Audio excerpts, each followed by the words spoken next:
Hi, this is Jen Rubin, editor-in-chief of the Contrarian. We're thrilled to have back Adam Kinzinger, a veteran and a former member of the House of Representatives. Welcome, Adam. Thanks. Good to be with you. You have a new documentary out, The Last Republican. Why did you do it? It must have been painful to relive all of this once more. Yeah, it was. So look, right when I basically voted to impeach, I started having a ton of people come up and want to do documentaries, and they all wanted to do this like story about, running again for re-election, and I had no interest in that story. And I met the people that did this documentary. It's Media Courthouse Documentary Collective, and Steve Pink, who's the director. And they were more interested in like the human element of it, like what kind of toll does it take on a family, on Yeah. you, on the things that you've done. And so I talked to Sophia about it, and we're like, and she was pregnant at the time when we made the decision. So it's like, this may be a good opportunity to kind of show our kids someday what it is that we went through. So we agreed. And I got to tell you, the way it turned out, I think is really good. Obviously, I have no financial interest in it. I'm just the subject, but it's like, it's like a multi-layered documentary. So you see the January 6th stuff. You see human interactions between, Steve Pink and I. Steve's certainly more left than I am. And then you just see the human element of like, what kind of a toll does it take? And I mean, it's only been recently where I've really come to grips with, like, look, I got married right before COVID happened, had a kid, January 6th, those, all that stuff. And it's like, my goodness, what a time. So thanks. And you can find it anywhere on demand. So go watch it. Your relationship with Steve is just charming and really fun to watch. Did you click immediately, or did it take a while to fall into that kind of rapport?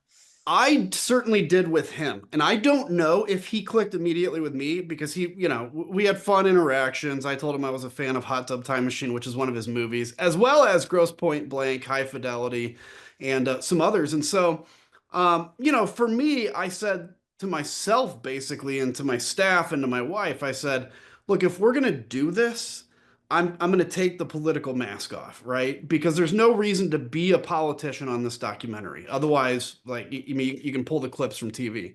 And so I just, let my guard down with him. And I think he appreciated that. And the funny thing, Jen, is like because I've been in politics so long, I know, and you're probably the same way. You know how if somebody wants to talk politics with you and you're kind of off duty, Oh, you're just yeah. kind of like, you know what? I'm not going to do it. I'm not interested, right? And you just, sometimes you are because we're passionate about it, and so Steve would start arguing with me about issues in a friendly way or whatever. And I'd be like, Steve, I'm not doing this. I don't really care what you think, man. I'm just honest to God. I don't care what your opinion is.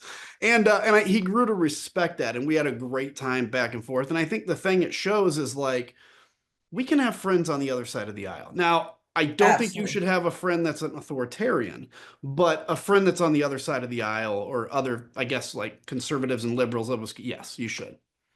Fair enough. One of the stories that comes out, it was public before, but I think many more people are going to learn about it, is an episode in your life in which you intervened to Mm. save a woman's life, and you could have been killed yourself.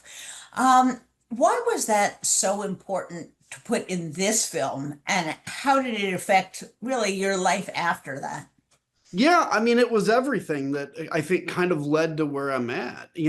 So what happened, was coming back from having a couple drinks after a deployment with my girlfriend at the time, and this girl was running across the street holding her throat. And in the video, you see the actual where he stabs her, basically tried to cut her head off, to be honest. And I just remember there's two thoughts that go through my head. I mean, I see her and he's following her. And it's like, if I fight him, I'm gonna die. The one thing I know is I would pick, if I had to fight a guy with a knife or a gun, I'd pick the gun any day. And, but I also knew that I couldn't like watch him kill her and live with myself the rest of my life. And so that wasn't I mean, when you make a mental decision, right, that you are putting your life on the line, everything else after that, and I mean, I suffered from PTSD, kind of unrecognized PTSD for a while after that, but everything after that is pales in comparison. And I think had I not done that, had I not faced that, would I have been willing to put my career on the line for January 6th? I don't know. I'd like to think so, but I don't know.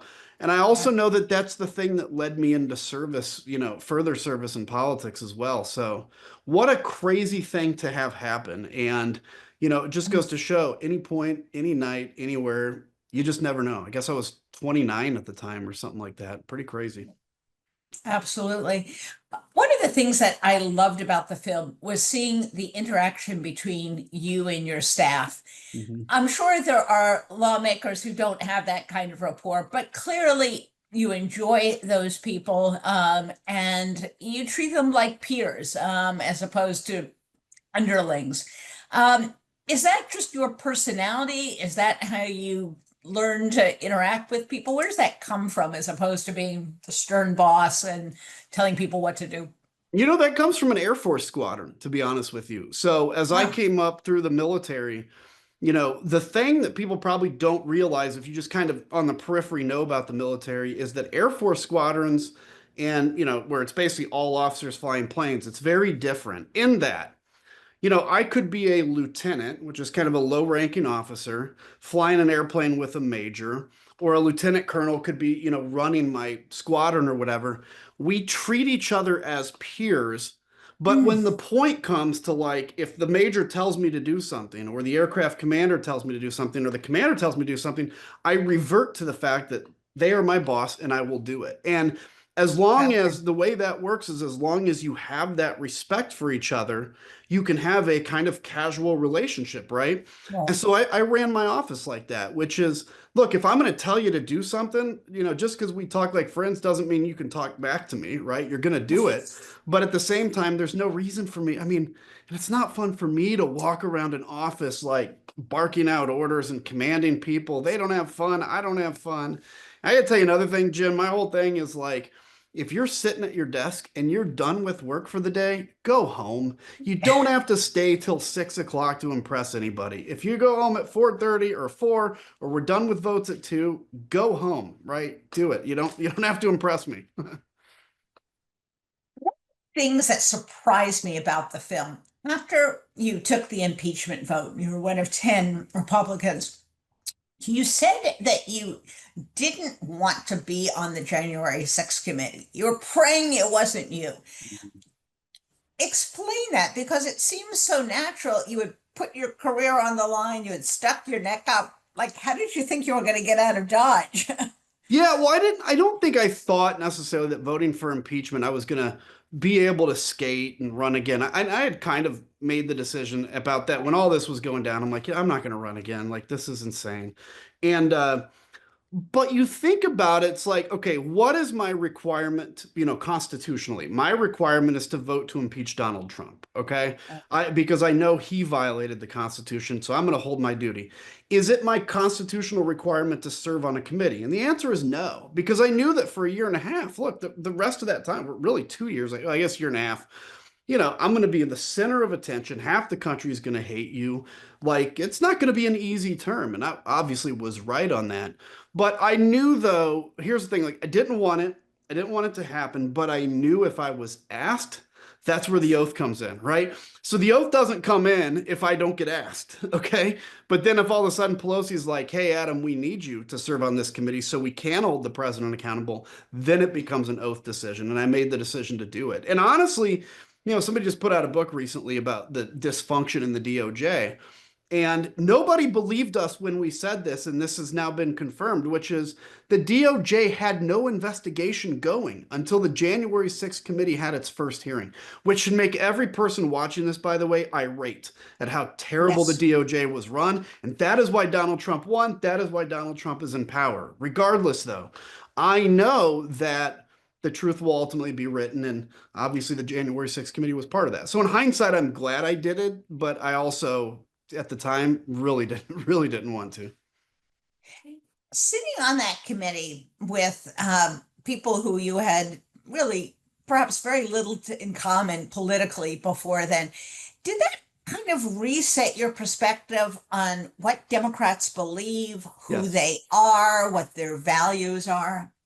it did. It first off, it opened my eyes as to how Democrats run their caucuses very different than us. I actually think Republicans run their caucuses better. We could get into that some other time. But in terms of the personalities, yes, because look, I mean, we all got along on all the other committees, right? You call each other, maybe not anymore, but back then it would be like the gentleman from or my friend from wherever, right? But you don't really get to know each other. You do sometimes when you travel. On this committee, the thing I saw, which was impressive to me, is these are people that truly do love America. And, as a Republican, you kind of learn like Democrats don't really like America. They're not really proud. And that's why I tell Democrats, you guys need to all your functions be flying the American flag, take patriotism back, take it from the Republicans because they're not patriotic. And I also realized, listening to people like Jamie Raskin, how much he just adored the Constitution of the United States, right? And you remember from Republican circles, you're always kind of told Democrats don't care about any of that. And it opened my eyes to the fact that I think they're frankly more patriotic than almost everybody I served with, right? Particularly in the later years. And so that allowed me also then, yeah, to look at what it is that I believed and kind of challenge my own assumptions. I'm still the same on a lot of things, but I've changed on a lot. For instance, the whole voting rights issue, since I've seen what the Republicans have actually done now, I'm like, yeah, we really do need to protect it. Now, I will say the John Lewis Voting Rights Act would have given a lot of power to this DOJ. But, stuff like that's got to be put into place. And, so yeah, it allowed Absolutely. me to reanalyze my positions. And I think your experience is very similar to what I've gone through, what Bill Kristol has gone through, what many other former Republicans have done. Let me switch gears in honor of Veterans Day. You are a veteran. For, again, so much for patriotism, but for a party that says they care so much about the military and so much about veterans, veterans have really taken it on the chin in this administration. Talk to us a little bit about really the cost, the human cost, the financial cost from this administration, which has really disproportionately harmed veterans. Yeah, I mean, look, it's things from cutting employees in the VA. There's nothing wrong with making some layoffs if or I actually like it better through attrition, right? If you can do things with maybe new computer programs and more efficient. But this was just done when you doge the VA. You bring this fake pretend agency Doge in and they just cut people. Obviously, that's going to have an impact on benefits, right? Now, I'm a disabled veteran now, and so now I have all that stuff I'm involved in the VA. And it's very clear that they don't prioritize it. They prioritize this so-called bottom line of the spending, but then they spend $40 billion to bail out to back up the currency of Argentina, right? Like that's insane to me. And that sends a very strong message. Also, putting current military members in the position of executing orders that are borderline legal, right? Like, or actually, borderline illegal is the best way to say it. Bombing drug boats. Are drugs really terrorism? I don't know. We're buying them up here, right? We weren't buying terrorism, but we were buying drugs. And so you're putting these people in a position where they're going to have to make decisions that weigh on them for the rest of their life. I mean, I've been involved in combat, I've been involved in the death of enemies, and that's something that you carry with you forever. And you don't want to carry the potential that you killed somebody innocent, right? So I think they don't. And when they say they're pro America, here's the thing, they're pro 35% of America. That's not pro America. Yeah. If you love America, you have to love all of America, the diversity of it, the fact that we have people that believe different things. Otherwise, you love a dream that you potentially view America to be, but you don't love America. And I think that's why I keep hammering on Democrats. Like, you guys can win the patriotic Yeah. lane back, and you should do it. Absolutely. The layoffs of thousands and thousands of government workers have disproportionately hit veterans. And it's interesting because veterans are disproportionately represented in the federal workforce because they have a service ethic Mhm. and they want to serve their country. Um, do veterans that you come across now, do they feel betrayed? Are they frustrated? Are they angry? Or do they somehow like not connect this to Donald Trump and just think this is kind of the way things are? Yeah, I mean, it's weird. It's just like it's like what's out there, right? I mean, in people that aren't veterans. Like, I have some friends that are veterans that are like, Donald Trump is insane. They don't care about us. They don't care about the military. And I have some veteran friends that think Donald Trump is the best thing because Joe Biden was, the deep state and blah, blah, blah. I mean, I guess that's kind of the beauty of the military is it recruits people from all over anyway. I Yeah. will say that, compared to how Republican the military used to be, what it used to be was like the enlisted ranks would be kind of 50-50 and the officer ranks would be like 80% Republican. That's how it has been in the past. It shifted a little bit to now. I don't know the enlisted ranks per se because mostly I'm hanging out with officers, and I think it shifted more to probably 60% Republican, 40% Democrat. And I think that reflects the fact you have to have a college degree to be an officer. And we're Right. seeing countrywide, people with college degrees shifting to Democrats. Now that's a good thing, but also we have to, be aggressive about maintaining that kind of support among people that don't have college degrees, that are blue collar workers. And I think that's a lesson for Democrats to take to heart. Pete Hegseth has been firing brass right Yeah. and left, not with regard to any kind of strategic plan. It appears because they're not loyal enough or they won't do the stuff he wants them to do. We also saw that horrific scene where he flies in all of our top military from all around the world, puts them in a single location, which has to be among the dumbest things a commander in chief has ever done.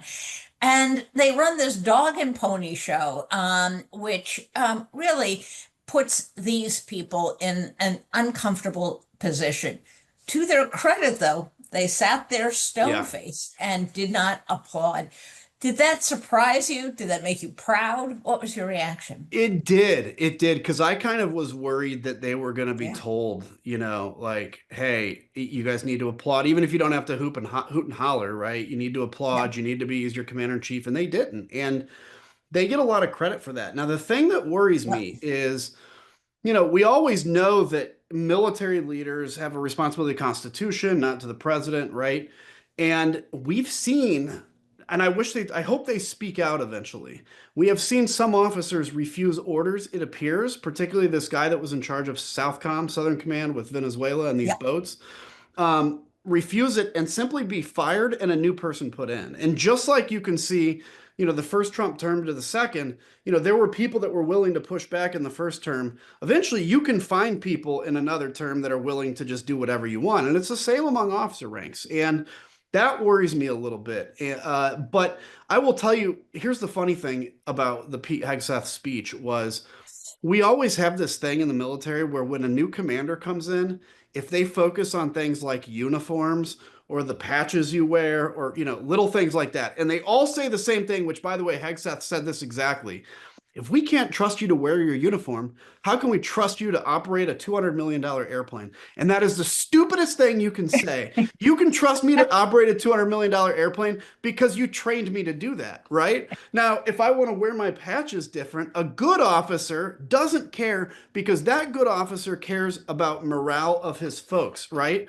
When Hegseth stands up there and he spends time talking about fat troops, troops with beards, that wear their uniform bad, that said to every one of those generals, and there's probably a few colonels in there, it said to every one of them that this guy's in over his head. And the fact that he said Absolutely. it still blows me away because he should actually know that. And so Yeah. they all are like, oh, this guy's reverting to the uniform thing. Oh, that is funny. Mhm. You do have the sense that the people who left there, if there was any question in their mind, if these people were a bunch of jokers, their mind had been made up Correct. during that time. Correct. Uh, Veterans have, I think, a special place in the heart of Americans because they put their lives on the line, and their families have had their lives disrupted. Speak to us as a former veteran. What's, aside from the fact you're risking your life, obviously, what's the hardest thing about being in the military?